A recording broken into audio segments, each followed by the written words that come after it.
I'm John Skinner, and this supports my online fluke fishing course, and you can learn more about the course at saltstrong.com/Skinner.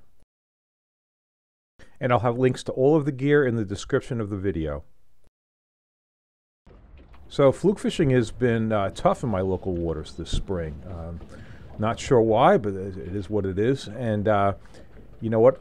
I'm going to do okay on this trip, but it's going to take some hours, and it's kind of interesting to see the difference in the fishing from the beginning to the end of this trip. All right, you can see probably by the angle of the sun, I'm out just after sunrise. And yeah, here we go. All right, you know, I'm hooking up a fish here. I'm using the trolling motor to compensate for a wind against current situation. Using that trolling motor to push the boat along in the direction of the current. Yeah, and the fluke fishing's been real tough. I'm happy to see one. To me, this is a good start. Glad to see a fluke. I can tell you that the local charter boats and party boats have moved out of the area. I did not see any this particular trip that we're targeting fluke, and they're probably fishing about 15 miles east. So, hey, cool thing about the trolling motor. All right, so I'm going to measure this fish because it's kind of close. It needs to be 19 inches. I'm going to kick that trolling motor in and get back up to the beginning of where I want to fish. So I'm not losing time here. I'm moving along. There's no other boats in the area. I can just motor along.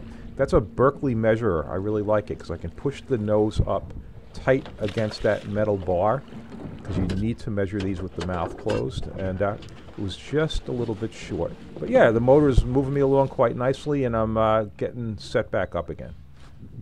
But the next like 90 minutes of fishing there did nothing for me. Maybe it was an hour, I'm not sure. So I moved, I made a move, and yeah, I know what this is because you can tell the difference in the feel. There is never a shortage of these sea robins in the area. Hey, you know what? I usually, that's right, keep the bagels with the fish rag. That really adds flavor. I usually will not use rags handling fish. These guys are full of spikes and spines, and now I got to deal with two of them. You know what? The rag is damp. Just push them softly against my body, get these guys back in the water as quickly as I can. I think that's probably about the best way for me and for the fish. But yeah, this other spot yielded nothing but sea robins. So after I have a bagel, off I go, make a move, hit another spot. So there are about 10 boats fluke fishing this area, spread out, but nobody's doing anything. I saw one small keeper come up on another boat, and all I'm getting here are sea robins. So back to the first spot, and this is 3 hours plus after that first fluke that I had, and this is my second fluke of the trip coming in 3 hours into the trip. But it is my first drift here after making the move, and what I want to point out here is the right-hand side of the screen. All those red lines, I know you can barely see them, but those are my drift lines. So I've really worked this area over well earlier when I first came here, and it didn't produce. So, okay, fish on the first trip. Okay, we'll keep going. So the wind is all over the place on this trip. It was pretty breezy, and then for about 10 minutes it got glass calm.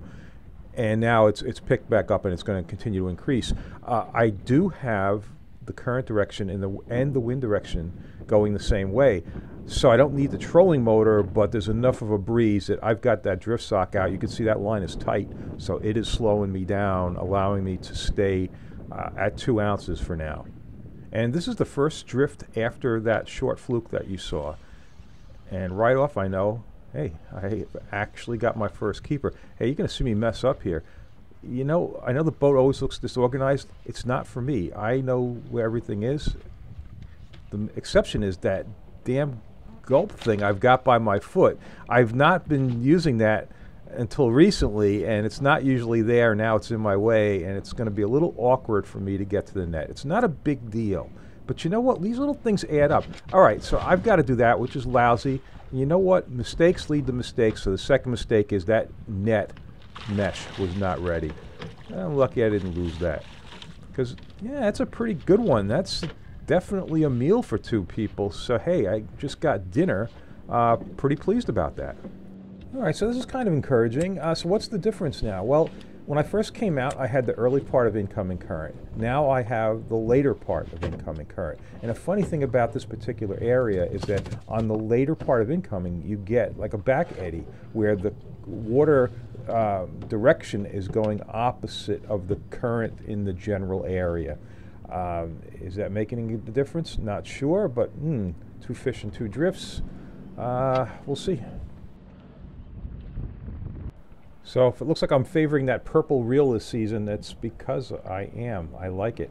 It does not have a flipping switch, but it's very easy to work the thumb bar, just getting your thumb under the bar to kick it back into gear.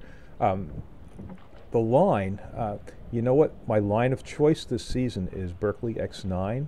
This happens to be Power Pro Super Slick V2. It's a good line. It happened to be on the reel when I got it, and I'm leaving it on. Hey, I'm working this fish here. This thing is... You know, they were like this trip. You know, usually they grab on, but yeah, there it is. But it took a while where it would kind of grab on. It was there, it wasn't there, and then finally I was able to get a hook into it. And boy, it's coming right up because it had scoped a little bit, and it's feeling like nothing. And then, oh no, that's definitely a good one. I can see that it's hooked well. I'm just going to swing it in. I'm not going to bother with the net. And boom, this was the drift right after. In fact, this was probably 5 minutes after that other keeper. And wow, now I've got two keepers in the boat. So that's 3 fish and 3 drifts now after going for hours with just one fluke and having worked this area quite hard earlier in the day. What's going on? All right, so here's the guess. You could see the water quality is really crappy. It's just been like that. It's not very clear at all. And you can imagine this is a bay fed from a much larger bay and then the ocean.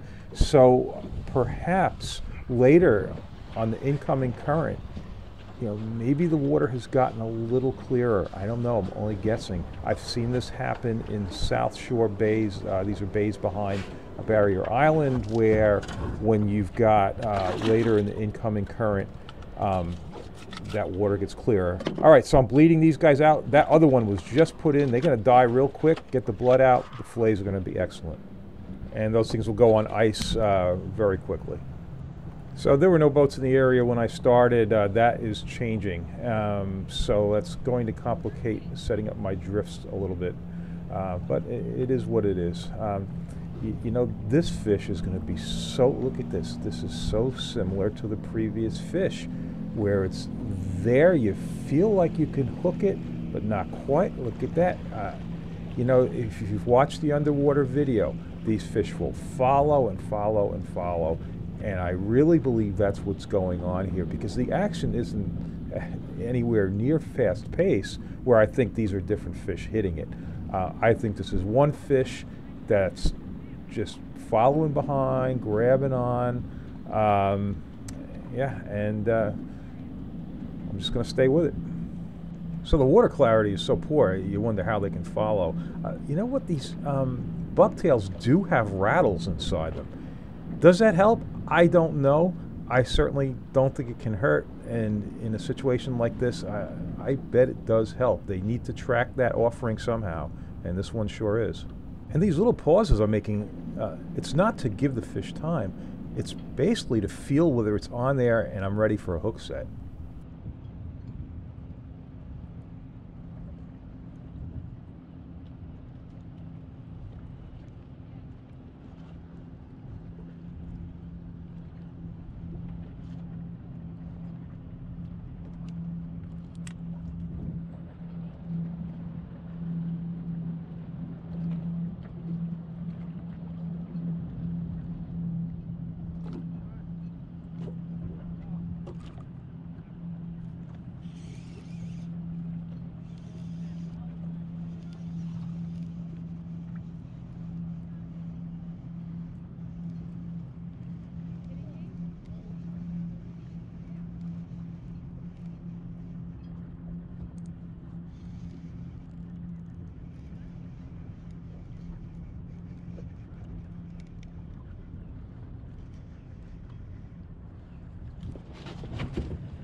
Well, so suddenly, this is a really good trip. That's a nice fish.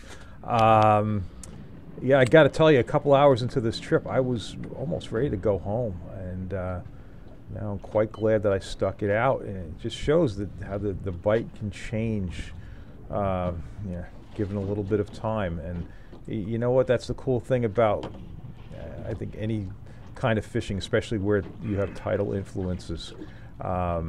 You know, things are changing all the time, and the fish can just turn on. It's not always a case of them not being there. It's a case of them maybe not wanting to feed at a certain time.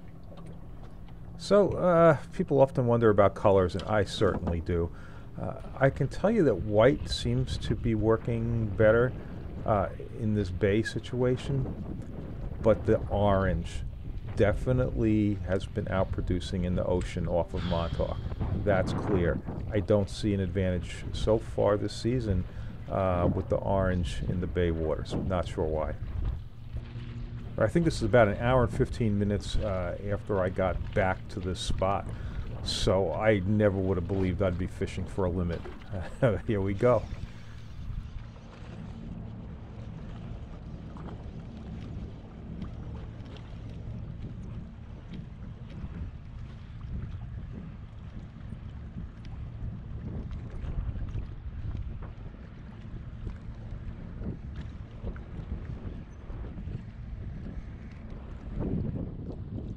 So whereas I swung an earlier keeper, I can see that this one's not hooked very well at all. So yeah, I'm going to get that guy in the net.